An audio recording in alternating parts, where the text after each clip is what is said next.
Di tanah rantau, gak ada yang tahu kamu. Gak ada yang tahu kamu berbuat baik atau buruk. Dan disitulah kita belajar bahwa nilai kehidupan itu diuji ketika tidak ada yang melihat.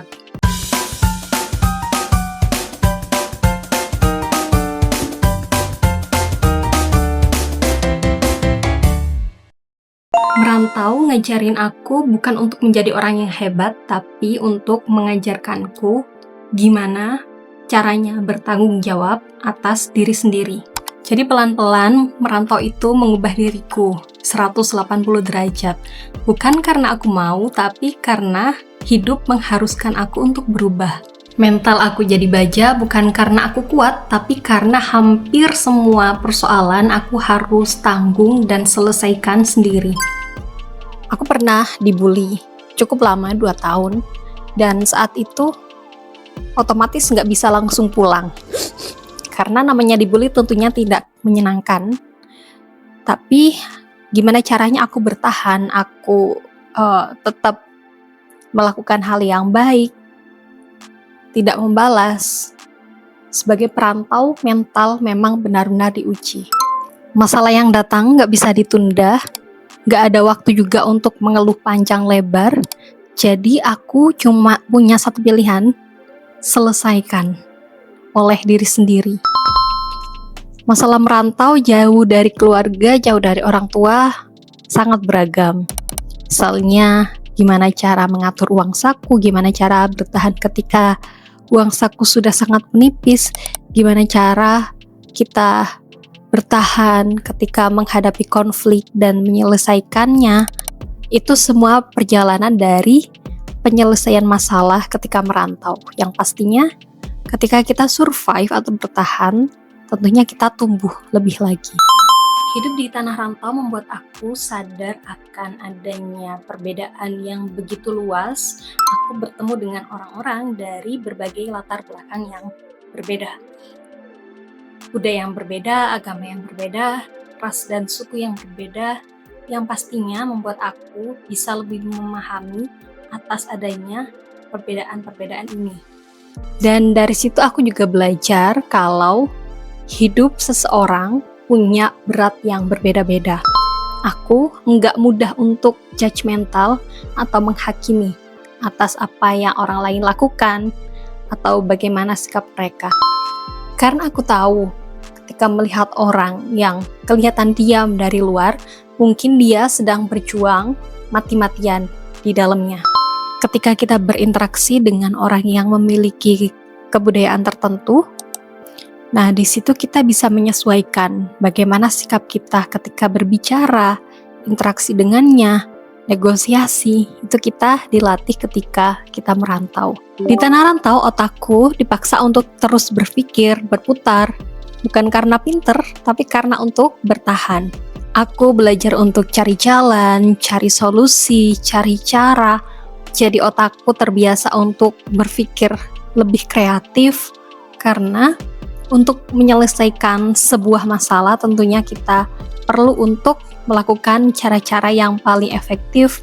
Dan karena ini aku juga bisa lebih fleksibel dalam menghadapi ketidakpastian dalam hidup.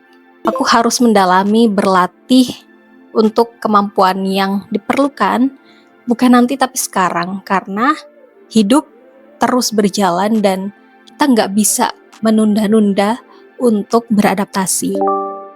Ini contohnya kayak ketika kuliah master di Cina, satu kelas dari berbagai negara, ada yang dari Asia Selatan, Eropa, Afrika, ada dari negara tetangga kayak Malaysia, Kamboja. Itu mereka punya pola pikir yang bagus, analitiknya, terus problem solving, critical thinking-nya juga bagus. Mau nggak mau, aku harus menyesuaikan kemampuanku untuk bisa beradaptasi dan mengejar ketertinggalan di kelas. Jadi nggak bisa nanti aja nggak bisa. Dan hal lain yang aku pelajari dari merantau adalah memilih dan memilah mana identitas yang harus aku pertahankan dan mana identitas yang bisa aku lepaskan. Karena kalau kita hidup merantau di kota lain, di luar negeri, memang nggak ada yang melihat kita. Tapi disitulah nilai-nilai kehidupan kita diuji. Apakah kita masih mempertahankan prinsip meskipun tidak ada yang melihat? Jadi, mungkin hidup di Indonesia menjadi mayoritas bagi saya. Itu adalah sebuah kemudahan yang tidak saya sadari gitu ya. Tapi ketika di luar negeri ternyata kemudahan-kemudahan itu enggak otomatis tersedia. Nyari makanan halal enggak semudah di Indonesia, ketemu masjid atau sholat enggak semudah di Indonesia, kebebasan untuk beribadah juga enggak semudah di sini. Itu semua adalah hal-hal yang sangat aku syukuri dan aku lebih mengapresiasi lagi ketika aku berada di luar negeri. Yang terakhir adalah bagian yang paling aku suka, yaitu aku bisa menjadi orang yang baru ketika merantau. Jadi sepenuhnya atas diriku sendiri. Gak ada privilege yang dibawa, gak ada label-label tertentu. Kita juga bisa menentukan apa yang akan kita lakukan, terus kepribadian yang bagaimana yang bisa kita bawa ketika kita beradaptasi di tempat yang baru. Jadi acuannya cuma satu, bagaimana cara kita bersikap dan bertanggung jawab. Selebihnya, identitas yang dulu kita punya, label-label tertentu, segala kemudahan atau privilege itu kita lepaskan di tempat baru, di kota baru, di negara baru. Ini sih yang aku suka. Merantau memang enggak menjadikan hidup kita menjadi lebih mudah, tapi dengan merantau kita bisa mengenali lebih dalam diri kita sendiri. Dan kalau kamu sedang dalam perjalanan untuk mencari diri kamu sendiri, mungkin kamu cukup relate dengan konten yang ada di channel ini. See you on the next video, jangan lupa subscribe.